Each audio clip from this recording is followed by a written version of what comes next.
Hey, welcome to the 4th devlog of my indie game.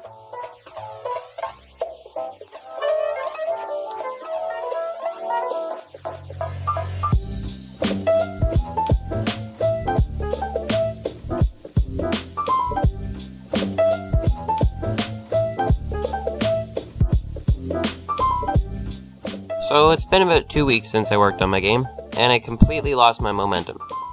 I sat in front of my computer and was completely lost. I figured I needed to get at least something done though. The last 2 devlogs I was working on my inventory and combat systems. I was doing all this in the testing scene, so I thought it would be a good idea to port it over to the main scene. I was wrong. Basically, my whole map system broke. Long story short, never try to accomplish anything, it will always fail. On a happier note, when I got my map system working again, I still had no motivation and went to bed.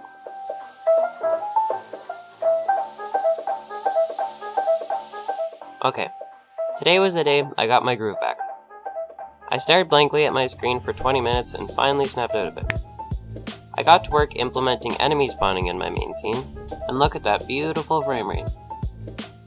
Trying to figure out my frame rate problem took a while, but after looking at the profiler, I figured out my mistake. It was all because of the map covering system I have. The way it worked was for every tile, I spawned another game object in the same position that was only visible on the map. Then it calculated the distance to the player, and based on that number, it changed its transparency. I ran into some problems with that, because I had about 17,000 of them, and every single frame, each of them were calculating distance, which is a pretty intense calculation. I made it so they only did the calculation if the player was in a certain range. You may ask, how did you figure out if the player is in a certain range without calculating the distance? Introducing colliders, which actually turned out to be garbage. It was working great when it was only the player, but once I added a few hundred enemies wandering around the map, all those physics calculations happening every frame completely killed the performance. I tried plenty of tactics, which only made it worse. I tried going back to the idea where they would constantly calculate the distance to the player, because it gave me 50 FPS instead of 5. Then I thought I found the solution: threading, the magic that lets your CPU do multiple things at once. I researched it a bit and thought I figured it out. So I implemented it, and it dropped the FPS to about 0.2.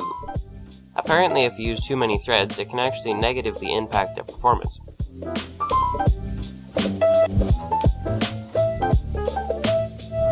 I learned about shaders and tried doing that, but I don't think that's an option either. And so, that left me with one more idea. I've been trying to push it aside for a long time, but I guess I'll have to do it.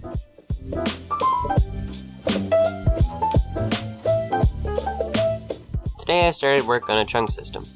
I'm pretty sure it won't be as bad as I thought, because I've already made 2 or 3 different ones for other games in the past.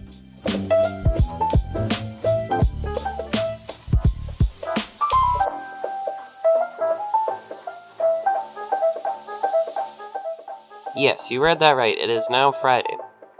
I haven't had a chance to work on the game until today because I've been busy updating Flappy Cow. What's Flappy Cow, you say?